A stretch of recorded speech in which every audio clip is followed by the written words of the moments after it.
할렐루야. 네, 오늘은 어버이 주일입니다. 낳아주시고 우리 키워주시고 돌봐주신 우리 아버지 어머니의 사랑에 감사를 드리고 우리 인류의 아버지가 되시고 우리를 영원한 생명으로 구원하신 하나님 아버지께 모든 영광을 돌려드립니다. 우리 사랑의 교회, 우리 산위의 교회 모든 우리 아버님 어머님 사랑하고 축복합니다. 우리 옆에 분하고 인사 한번 합시다. 사랑하고 축복합니다. 네, 어버이날 부모님 뵈러 많이들 출타를 하셔서 자리가 많이 비어 보입니다. 오늘 어디에 계셔서도 부모님들하고 다 같이 함께 예배하신 시간 보내시기를 바랍니다. 특별히 5월달 우리 맞이해서 가정의 달 가정을 묻다 시리즈로 말씀을 준비했는데 오늘 첫 번째 시간입니다. 오늘 말씀 제목 따라해 볼까요? 가정을 묻다. 네, 오늘 말씀 제목 가정을 묻다입니다. 인생은 변화 위에 놓여 있습니다. 남자는 아들로 태어나서 남편이 되었다가 남편이자 아버지가 되었다가 남편이자 아버지이자 할아버지가 되어집니다. 할아버지가 되면 자신의 가정과 아들의 가정까지 돌봐주고 살펴보는 책임을 가지게 됐죠. 남자는 태어나면 반드시 리더가 되어야 할 숙명을 가지게 됩니다. 하나님은 그 남자의 숙명을 이렇게 표현했죠. 가장이라는 단어는 참 무거운 단어입니다. 가장의 숙명을 가지고 태어나신 남자 여러분들을 응원합니다. 여자는 딸로 태어나서 아내가 되었다가 아내이자 엄마가 되었다가 아내이자 엄마이자 할머니가 됐죠. 여자의 인생도 변화가 무쌍합니다. 아이를 뱃속에 자라게 하고 낳고 키우는 일이야말로 너무나 어렵고 힘든 일이고 너무나 부족함이 많은 남자들을 채워주려니 돕는 배필로서의 여러분들의 숙명도 남편 못지않게 남자 못지않게 어마무시한 것입니다. 여성으로 태어나셔서 아내가 되고 엄마가 되고 할머니가 된 여러분들을 응원합니다. 아들보다 남편이 어렵고 남편보다 아버지가 어렵고 아버지보다 할아버지는 더 어렵지 싶습니다. 딸보다 아내가 어렵고 아내보다 엄마가 어렵고 엄마보다 할머니가 더 어려운 것도 비슷한 이치인 것 같습니다. 저는 그런데 그 남자와 여자의 큰 차이가 좀 있는 것 같아요. 사람들에게 물어봤어요. 세상에서 가장 아름다운 말이 뭐냐. 여러분 세상에서 가장 아름다운 단어가 뭡니까? 여러분 다 아시는 말. 엄마. 네. 그 다음 사랑받는 말이 뭔지 아세요? 집입니다. 집. 가정. 저는 여기인데 왜 여기에 아빠는 없을까? 왜 아빠는 없는 거야? 이렇게 우리가 아빠를 떠올리면 아빠에 대해서는 뭔가 좀 이렇게 그 마음에 따뜻함보다는 좀 답답함, 불편, 어려움 이런 게 좀 더 많지 않나. 그래서 사람들은 엄마를 좋아하고 또 집이란 단어에 마음의 향수를 느끼지만 아빠는 오히려 좀 더 책임감과 무게감을 느끼지 않나. 그런 생각을 해보게 됩니다. 저는 오늘 그 엄마 그리고 집 그리고 가족 이걸 다 담고 있는 단어 그게 바로 가정이죠. 가정. 그래서 오늘 이 한 달 동안에 우리가 우리의 가정을 좀 잘 살펴보고 깊이 묵상하고 하나님이 기뻐하시는 가정으로 만들어가면 좋겠다 그런 생각을 합니다. 영어로 하면 여러분 홈과 패밀리의 차이 아시나요? 그 패밀리는 가족이잖아요. 홈은 그 가족이 있는 장소적 공간, 하우스하고 다르죠. 여러분 오늘 이 가정을 묻다 말씀을 나눌 때 이 가정이라는 단어 성경에서는 어떤 원어가 사용되었는지 생각해 볼 필요가 있어요. 이 홈이라는 단어하고 느낌이 비슷해요. 패밀리라는 단어하고 느낌이 비슷합니다. 구약 히브리어의 이 가족이라는 단어는 바이트, 직역하면 집이라는 단어입니다. 근데 성경은 건물을 말할 때나 가족을 말할 때나 구분 없이 이 바이트라는 히브리어 단어를 사용하고 있다는 거예요. 예.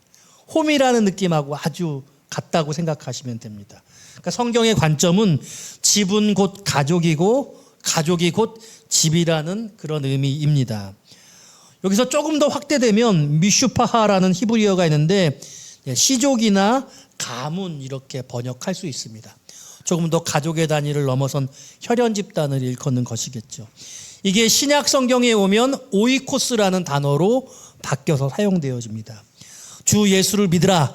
그리하면 너와 너의 집이 구원을 받으리라. 너와 너의 집 할 때 이 집이 오이코스입니다.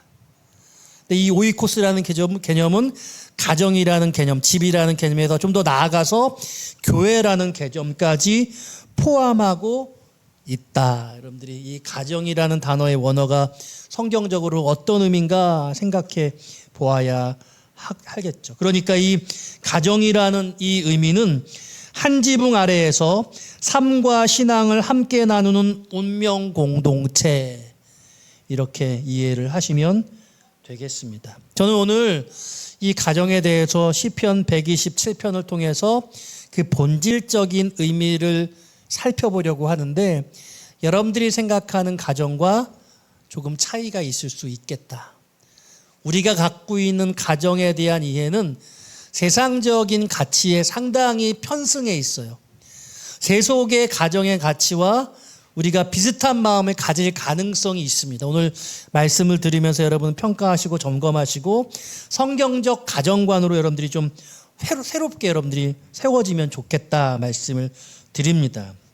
오늘 첫 번째 말씀은 1절 말씀인데 같이 한번 읽어보기 원해요. 1절 다 같이 읽어볼까요? 시작.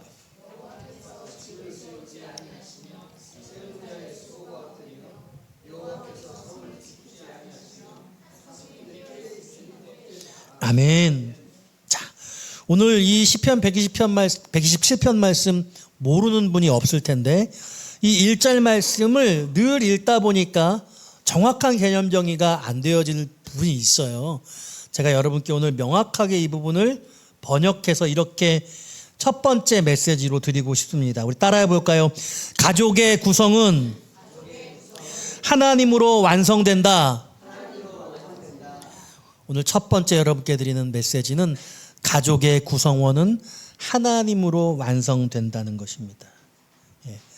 여기 1절에서 이렇게 말씀하세요. 먼저 여호와께서 집을 세우지 아니하시면 세우는 자의 수고가 헛되다. 한마디로 하나님께서 우리 가정을, 우리 집을 세워주셔야 한다. 하나님께서 우리 가정을 지켜주셔야 한다. 이런 뜻입니다. 다른 말로 하면 가족들의 수고는 부차적이고 부수적인 것이고 가장 중요한 것은 하나님이 우리 가정을 세워주셔야만 그 가정이 바르게 설 수 있다는 거예요. 여러분, 우리 가장, 남편들 얼마나 열심히 살아요. 열심히 살지 않으면 살 수 없는 세상 같잖아요. 정말 일주일 내내 바깥에서 수고합니다.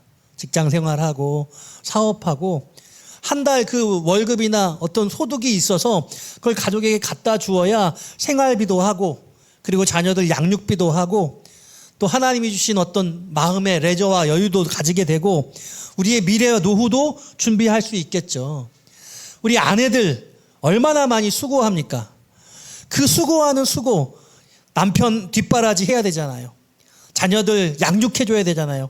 가사의 일이 한 사람의 노동자의 일 그 이상의 가치를 가지고 있어요.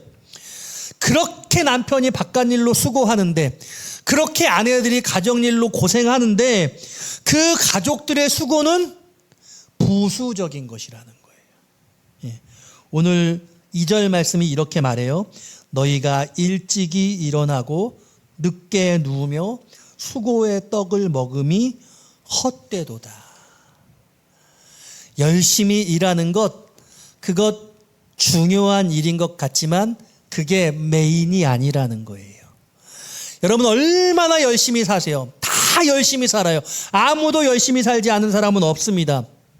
그렇지 않은 사람은 가정을 이룰 그런 자격이 없어요. 그런데 오늘 성경은 우리들이 열심히 사는 것이 중요하지 않고 하나님이 집을, 가정을 세워주시는 것이 중요하다, 이렇게 말하고 계시는 거죠. 그리고 이 말씀의 더 중요한 의미는 뭐냐면 우리 가정의 구성원 안에 하나님이 계셔야 된다는 거예요. 여러분께 여쭤봐요. 여러분 가정 안에 하나님이 여러분 가정의 구성원으로 계십니까? 우리 가족 수 2명, 3명, 4명, 그 안에 하나님이 포함되고 있냐고요. 그냥 사람 숫자만 넣고 하나님은 배제하고 있다면 어쩌면 우리가 갖고 있는 우리의 정서 안에 하나님은 바깥에 계실 수 있는 거죠. 사실 하나님이 가정이라는 제도를 처음 만드셨잖아요. 그리고 하나님이 가정을 처음 만드실 때 그 최초의 구성원은 아담과 그 갈비뼈를 빼서 만든 하와와 그리고 이 두 사람만 있는 게 아니라 하나님까지 함께 하셔서 하나님이 가정이라는 제도를 만드시면서 그 아담과 하와와 함께 하시며 그게 가정이 되었어요. 하나님이 만드시고 세우신 가정, 하나님이 지키시고 돌보시는 가정, 그게 가정의 본질이라는 거예요. 그러니까 가정의 구성원 중에 하나님이 마땅히 계셔야 한다. 요즘에는 1인 가구가 얼마나 많아요. 여러분 1인은 가정이 될 수 있어요, 없어요? 없어요. 여러분 행정자치부인가요? 1000만이 넘었대요. 네, 그런데 제가 이제 통계청의 자료를 보니까 2024년 통계치가 1인 세대가 804만 세대더라고요. 804만 가구더라고요. 근데 이제 왜 차이가 있나, 왜 200만이나 차이가 있나 살펴봤더니 행안부에서는 같이 함께 살아도 세대를 따로따로 놓으면 부모 자식 간의 세대를 따로 놓은 여러 가지 이유로 따로 법적으로 따로 놓는 거예요. 자식과 세대를 갈라놓으면 그것도 세대로 인정하니까 그 1인 세대가 1000만이 넘는 거고 실질적으로 혼자 사는 1인 가구는 2024년 통계로는 804만 가구라고 해요. 네. 제일 높아요. 한 35%. 지금 40%에 육박한데 2026년이니까 더 많아졌겠죠. 그런데 오늘날 세태의 흐름은 가정이 깨지고 혼자 독신으로 살아가는 것이 메인 흐름이 되는 시대가 됐어요. 가정이 해체됐어요. 하나님이 만드신 그런 가정, 하나님이 아담과 하와를 만드셔서 가정이라는 제도를 처음 세우시고 하나님이 가정의 구성원이 되셨는데 이제는 세상의 방향은 가정을 깨뜨리는 쪽으로 지금 대한민국의 흐름은 나 혼자 살고 싶어 하는 쪽으로 흘러가고 있다. 이게 세태예요. 여러분 이 모습이 거슬러질 수 있기를 우리 믿음의 사람들은 이와 같은 세상의 흐름을 거스르는 그런 은혜가 있어지기를 소원해요. 혼자 사는 것 잠시 잠깐 여러 가지 이유로 그럴 수 있겠지만 가족은 함께 살아야 가족인 거예요. 할렐루야. 여러분 모여 사는 은혜, 여러분 대가족으로 모여 사는 은혜가 있어지기를 간절히 소원합니다. 그러니까 여러분 우리 가족의 구성원 중에 하나님이 내 가족으로 우리 가족으로 계실 때 그때 가족이 완성되는 거예요. 하나님이 우리 가정에 계시지 않으면 가정은 완성되지 않는다. 여러분 오늘 이 말씀 들으시면서 하나님이 내 가정의 가정 구성원이다, 이렇게 여러분 받아들이시기를 바라요. 하나님이 세우시고 하나님이 지키시고 돌보시는 가정, 하나님이 가정의 구성원이 돼서 하나님이 소외당하지 아니하시고 가정의 구성원으로서 역할들을 감당하고 하나님도 여러분들의 가정을 통해 기뻐하실 수 있는 그런 은혜가 여러분 가정마다 있기를 축복합니다. 오늘 말씀 나눌 두 번째 오늘 메시지는요 3절 말씀입니다. 3절 말씀 같이 한번 읽어볼까요? 3절입니다. 시작.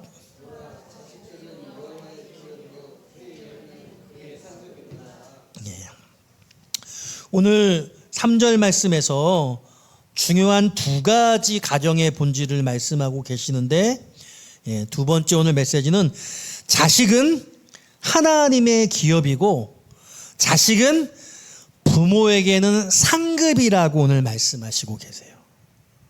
따라합시다. 자식은 하나님의 기업입니다. 자식은 부모에게 상급입니다. 여러분, 자식은 내 기업이 아니에요. 성경, 구약 성경에 기업이라는 단어가 많이 나오잖아요. 하나님이 땅을 기업으로 주셨다 이렇게 말씀하세요. 하나님이 이스라엘을 하나님의 기업으로 삼으셨다 이렇게 말씀하세요. 또 하나님 자신이 이스라엘에게 기업이 되신다 이렇게 말씀하시기도 하세요. 네, 오늘 이 기업이라고 말씀하실 때 이 기업이 소유라고 말하는 게 아니에요. 소유는 하나님께 있어요. 근데 하나님이 우리에게 자식은 뭐라고 말씀하시냐면 상급이라고 시편에서 오늘 본문에서 말씀하는 거예요. 태의 열매는 그의, 여기서 말하는 그애는 부모들의, 아버지와 어머니의 상급이다 이렇게 말씀하는 겁니다. 자식을 내 마음대로 내 생각대로 내 뜻대로 하려고 하는 것은 그것이 마치 자기의 소유물처럼 생각하기 때문에 그런 거예요.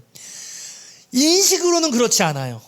아유, 독립적인 개체지. 그런데 내 마음대로 좌지우지하려고 하는 그런 마음, 그런 주도성이 우리에게 있거든요.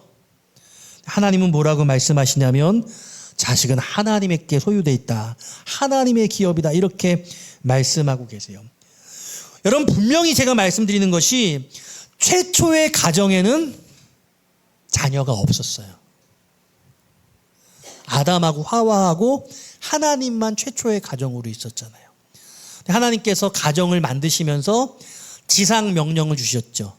위대한 명령, 생육하고 번성해서 땅에 충만하라, 땅을 다스리라 이렇게 말씀하셨어요. 그러니까 하나님이 가정을 이루면서 가정을 통해서 새로운 생명들을 주시겠다고 약속하신 축복의 선언이 있고, 그러므로 하나님이 자녀들을 주시는 것은 우리가 어떻게 생각하냐면 내 아들, 딸은 하나님이 주시는 상장이야. 하나님의 상급이야. 할렐루야. 여러분, 이게 너무 당연해서 여러분 감동이 잘 안 되는 거죠. 그런데 제가 이렇게 생각해 볼게요. 여러분, 돈이 좋으세요? 자식이 좋으세요?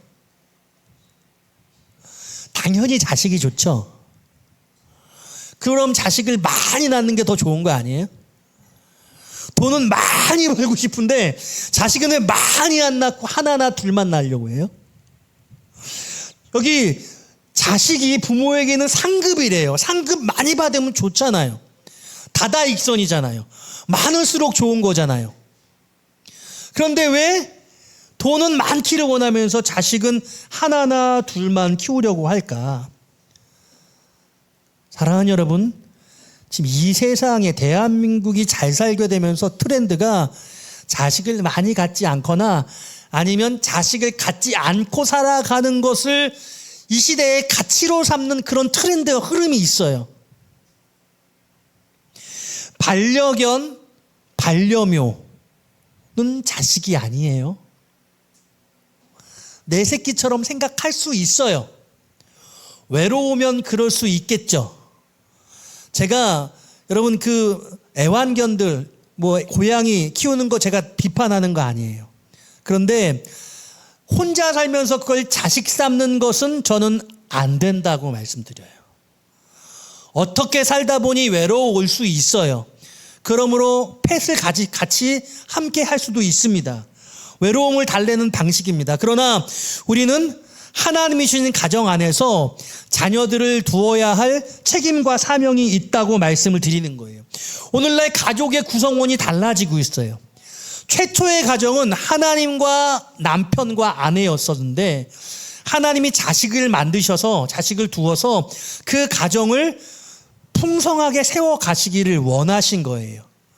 근데 오늘날은 가족을 핵가족으로 혼자 사는 게 좋고 자녀 없이 사는 게 좋고 자식 많이 안 두고 사는 게 좋고 이런 쪽으로 이 시대의 트렌드가 흘러가는 것은 저는 반성경적이고 성경을 거스른 진리를 거스르고 역행하는 모습이라고 말씀을 드리는 겁니다. 오늘 교회와 믿음의 사람들은 이와 같은 삶의 방식을 따르지 않아야 될 책임이 있는 겁니다. 오늘날 이 시대는 사람을 외롭게 하고 고립시키는 방향으로 구조화되어지고 있습니다. 히키코모리가 점점 많아집니다. 단절감이 점점 켜져요. 사람들하고 만나는 게 불편하니까 다 여러분 온라인으로, 애플리케이션으로, 다른 대화 채널을 통해서 대면 관계를 유지하는 것을 너무나 어려워하고 있습니다. 관계에 대한 스트레스 지수가 너무 많아서 사람을 만나는 것 자체가 너무 큰 고통이라고, 하나님이 함께 모여서 살게 하셨는데 함께 모이는 것 자체가 터부시되는 쪽으로 세상이 흘러가는 겁니다. 그걸 당연한 것이라고 받아들이고 있어요. 그게 편하고 좋다고 여깁니다. 여러분, 그건 편견이에요. 그건 사단적이고 악마적인 겁니다. 그와 같은 가치는 마땅히 바뀌어야 됩니다. 이 사회가 유지되는 것, 행복을 지켜내는 것, 여기에 비밀이 있어요. 건강한 가정이 생기고 그 건강한 가정들이 많아질 때 그 사회는 행복 지수가 높아가는 겁니다. 하나님이 그렇게 세상을 돌아가도록 창조하신 겁니다. 자식을 그래서 상급이라고 말씀하신 거예요. 그러므로 저는 자식을 어떻게 바라볼 것인가에 대한 우리의 견해가 좀 달라졌으면 좋겠습니다. 자식이 상전이에요. 하나밖에 없잖아. 너무 소중해. 둘밖에 없잖아. 귀해요. 그 어떤 것과도 바꿀 수 없어요. 여러분, 그러니까 하나님의 말씀이 지금 뭐라고 말씀하고 있냐면 세 번째 메시지. 자, 여러분 4절 5절 말씀 같이 한번 읽어보기 원해요. 4절 5절입니다. 시작. 젊은 자의 자식은 장사의 수중의 화살 같으니 이것이 그의 화살통에 가득한 자는 복되도다. 그들이 성문에서 그들의 원수와 담판할 때에 수치를 당하지 아니하리로다. 아멘. 오늘 제가 여러분께 드리는 세 번째 메시지는 4절 말씀 그대로입니다. 따라합시다. 자식은 장사의 수중의 화살입니다. 예. 여러분, 화살이라고 하는 게 특징이 있어요. 예, 활과 살로 나눠져 있어요. 그런데 이 화살이 살이 없으면 그 활이 아무리 좋아도 쓸모가 없어요. 여러분, 활은 살이 있어야 전쟁 도구로 쓸 수 있는 거예요.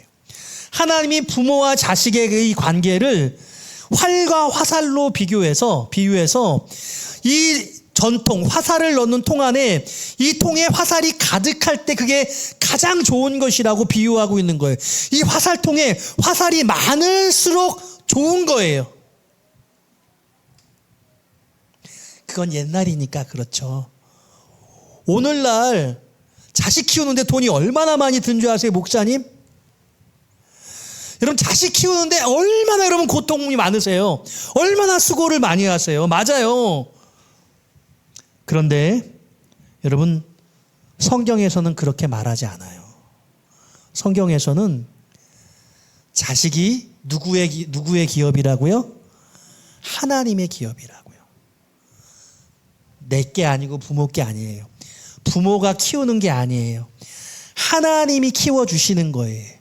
하나님이 키워주신다는 것은 하나님이 먹이시고 입히시고 책임져 주신다는 거예요. 믿으십니까? 내 자식을 내가 키운다고 생각하는 게 아니라 하나님이 키워주신다고 생각해야 된다는 거예요. 하나님이 키워주시는 거면 하나나 둘이나 열이나 백이나 상관없잖아요. 많으면 많을수록 좋은 거야. 하나님이 키워주시는데 왜 여러분들이 키우려고? 양육비가 목사님 얼마나 많이 드는지 아세요? 그렇게 생각하지 말라는 거예요. 먼저 그의 나라와 그의 일을 구하라. 그리하면 모든 것을 너희에게 더하시리라. 하나님이 먹는 것, 사는 것, 입는 것, 모든 것을 다 책임져 주시겠다고 약속했어요. 이 약속을 믿으신다면 나으라는 거예요. 할 수 있으면 나으라는 거예요. 특별히 오늘 4절이 뭐라고 말하냐면 젊은 자의 자식이라고 말해요. 젊은 자의 자식. 그러니까 늙은 자의 자식이 아니라 젊은 자의 자식. 대한민국 평균 결혼 연령 남자는 34세 가까이 되고 최근엔 모르겠어요. 여자는 31점 몇, 32세 정도 된다고 해요. 여러분, 아이들이 자라잖아요. 한 10살만 돼도 성에 눈을 떠요. 10대 시절에 남자는 여자에 대해서, 여자는 남자에 대해서 너무 궁금해요. 자칫 잘못하면 그 성적인 것 때문에 큰 어려움을 겪어요. 대한민국 사회에 자유 연애 사상이 있잖아요. 근데요, 30대 되면은요, 20대만 돼도 막 얼마나 육체적으로 아름답습니까? 얼마나 성적으로 하나님이 그렇게 만드셨어요. 근데 그게 참아야 되는데 그게 어렵잖아요. 안 참아져요. 못 참아요. 어떻게 합니까? 하나님이 결혼제도 안에서 묶어놓으신 그 성이 무너지는 겁니다. 이 사회가 하나님의 약속과 계명의 말씀을 지키지 못하도록 흘러가는 거예요. 그러므로 내 배우자가 아닌 다른 이성에게 어떤 성적인 어떤 즐거움을 가지는 쪽으로 이 세상의 방향이 흘러가는 거예요. 심지어는 강단에서조차도 그것을 말하는 것이 너무 어려워졌어요. 너무나 다 그것에 대해서 암묵적으로 인정하는 시대가 되어져 버렸어요. 여러분은 그렇게 성적으로 무분별하게 살면은요, 나중에 가정을 이룬 다음에 그 가정이 어려워져요. 결혼이 늦어지는데 이유가 뭐예요? 집이라도 하나 장만해야 되잖아요. 변변한 직업을 가져야 되잖아요. 먹고 살게 해야 되잖아요. 그러다 보니 30대 결혼하는 게 너무나 이상하지 않아요. 그래가지고 결혼해가지고 아이를 하나 낳으려고 하니까 이미 너무 나이가 들어서 아기를 낳는 것도 어려워요. 병원에 가가지고 애를 써야지 한 명 날까 말까 하는 거예요.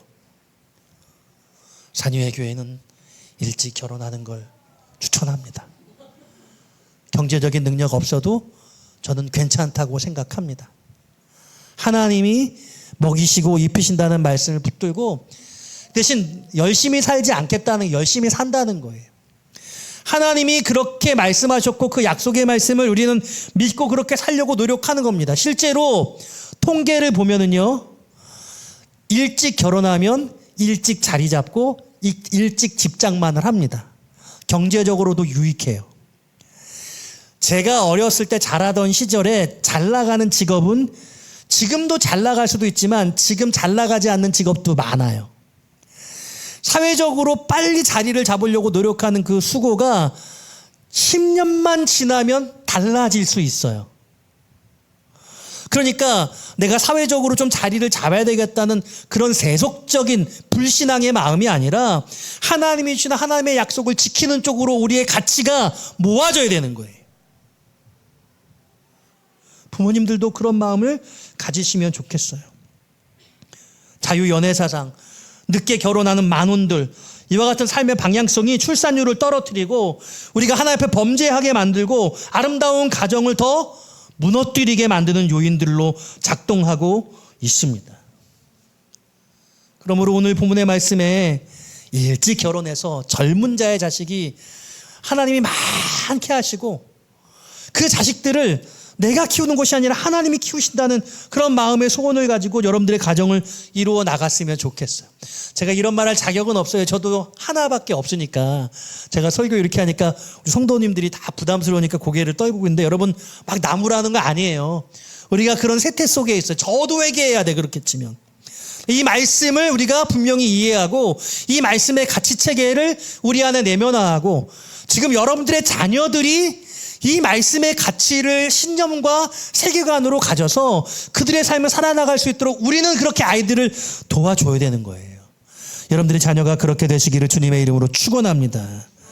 오늘 화살의 전통이라고 말하는 거예요. 우리 화살 전통에 달랑 화살 한 발 있어. 달랑 두 발밖에 없는 거예요. 세 발이면 많이 있는 거야. 여러분 목표를 열심히 높이셔서 여러분 제한하지 마시고 하나님이 선물로 주시면 그 선물로 여러분 기뻐하시기를 바라요. 하나님이 여러분들에게 그 선물을 주기를 원하세요. 여러분들이 왜 여러분들의 가치를 가지고 왜 아이들의 생명을 제한합니까? 그 아이들이 태어나는 것이 가장 큰 선물 아니에요? 삶을 선물로 받는 거예요. 그 아이라는 존재가 이 땅 가운데 오는 것을 왜 부모가 막아요? 왜 그렇게 피임하고, 왜 그렇게 같이 해서 그렇게 절제하고, 왜 그렇게 결심합니까? 여러분, 누가 그렇게 하라고 하셨습니까? 하나님은 그렇게 말씀하신 적 없어요. 하나님은 생육하고 번성해서 충만하라고 말씀하셨고, 그 충만한 하나님의 자녀들에서 책임져 주시겠다고 약속하신 거예요. 그 전통의 화살이 가득한 자가 복되도다고 말씀하고 계시는 거죠. 정리합니다. 오늘 가정을 묻는다는 가정의 본질을 제가 질문했습니다. 가족의 구성은 하나님으로 완성된다고 했습니다. 우리 가정 안에 하나님이 우리 가족 구성원, 첫 번째 구성원이 되어야 됩니다.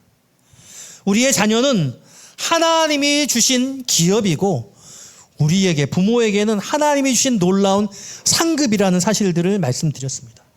그러므로 내가 키우려고 몸부림치지 말고 하나님이 키워주신다는 것을 믿고, 그러므로 더 많은 자식을 가지도록 우리는 주님의 풍요로움을 누릴 수 있는 믿음이 필요한 것입니다. 결론입니다. 한 남자와 여자가 만나서 가정이 시작됩니다. 최초의 가정은 그런데 셋이었어요. 남자와 여자가 있었고 하나님이 계셨습니다. 그런데 그 둘이 아니고 하나라고 말씀하셨습니다. 어떻게 남편과 아내가 하나가 될 수 있습니까? 하나님이 그 가정 안에 계셔야 하나가 될 수 있습니다. 남자와 여자가 하나님을 가정의 주인으로 모시고 가정을 시작할 때에 그 가정이 하나님이 만드신 본연의 가정의 모습이라고 할 것입니다. 그리고 이 가정이 복되기 위해서는 자녀들이 많아야 합니다. 전통에 가득한 것, 다다익선, 많을수록 좋다고 말씀하고 있습니다. 그러니까 오늘 우리가 생각할 것은 부모가 자녀에게 무엇을 해주는 것이 아니라, 성경은 신명기 6장 4절 이하를 통해서 부모가 해줄 것은 하나님의 말씀을 늘 가르치는 것이고, 오늘 시편 127편에서는 자녀들은 부모에게 화살이 되어준다라고 말씀하고 있습니다. 부모가 자녀에게 무엇을 해주는 것이 아니라 자녀가 부모에게 삶의 무기가 되어지고 삶의 자랑이 되어진다고 말하는 겁니다. 오늘 뭐라고 말씀하고 있습니까? 성문에서 수치를 당하지 않는다. 가장 쉬운 예가 있어요. 여러분 다 장례식장 가보셨죠? 자녀 없는 장례식장 가보셨나요? 자녀 하나밖에 없는 홀아들, 홀딸, 그 장례식장 가보셨어요? 상가에 가는데 형제가 많아요. 얼마나 차이가 있습니까? 키우는 것 어려울 수 있어요. 그렇게 여겨질 수밖에 없어요. 그러나 키우고 나면 그 자녀들이 하나님의 위대한 축복의 도구가 돼서 여러분들이 그 자녀들을 통해서 하나님의 영광을 누릴 수 있게 된다는 겁니다. 요즘 젊은이들은 키울 때 너무 힘들다고 생각해요. 어렵게 키우는 쪽으로 세상이 흘러가고 있습니다. 내버려두면 자기들이 알아서 잘할 텐데 부모가 그것을 무엇을 해준다고 그렇게 생각하는 겁니다. 오보하는 겁니다. 잘못된 생각입니다. 마태복음 6장 26절 말씀을 여러분 생각해 보세요. 공중의 새를 보라. 심지도 않고 거두지도 않고 창고에 모아들이지도 아니하되 너희 하늘 아버지께서 기르시나니 너희는 이것들보다 귀하지 아니하냐. 하늘 아버지께서 공중의 새도 그 들꽃도 피우시고 입히시고 먹이시는데 우리 자녀들을 책임져 주시지 않겠느냐. 부모가 기르는 게 아니라는 거예요. 주님이 기르시는 겁니다. 자녀들을 제대로 부리시기를 바라요. 자녀를 섬기지 마십시오. 자녀들이 여러분 머리 위에 앉도록 하지 마십시오. 오늘날 다음 세대가 이렇게 된 것이 다음 세대를 비난하는 것 같긴 합니다. 죄송해요. 부모들 때문도 있어요. 자식 하나, 자식 둘 낳고 상전처럼 키우면 그렇게 되는 겁니다. 세상이 너무 어렵다고 합니다. 여러분, 요즘에 해외 관광객들이 정말 많이 오는데 대한민국에 대해서 뭐라고 말하는지 아세요? 가장 안전한 나라라는 거예요. 가장 안전한 나라. 그런데 부모님들은 아이들을 다 불안해해야 합니다. 우리의 불안감은 실질적 불안감이 아닙니다. 조장된 불안감이에요. 조장된 불안감. 다들 그렇게 불안해하니 엄마 아빠가 불안해하는 겁니다. 아기들 키우면서. 하나님이 키우시고 입히신다는 것, 하나님이 돌보시고 지켜주신다는 걸 믿어야 돼요. 요즘에 학교에서, 초등학교에서 운동회를 못한대요. 민원이 너무 많이 들어와서 운동회를 못한대요. 요즘에 학교에서 수학여행을 안 간대요.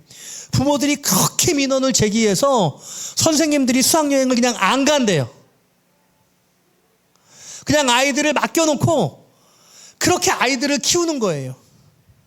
그 아이들이 바르게 자랄 수 있을까요? 대부분의 부모님들은 그렇지 않을 거라고 생각해요. 이런 시대의 태도를 우리가 거슬러야 돼요. 오늘 가정의 본질을 함께 나누어 봤는데요. 오늘 한의회 교회 우리 믿음의 교우들은 하나님이 우리의 가정의 큰 구성원으로 가정을 완성하고 하나님이 주시는 그 선물로서의 자녀들을 우리가 잘 기르되 전통에 가득해야 한다는 그 축복된 말씀을 우리 마음간에 새겨서 여러분들의 가정 가운데 하늘의 은총이 충만하기를, 가정의 행복이 넘치는 주의 은혜 있기를 주님의 이름으로 축원드립니다.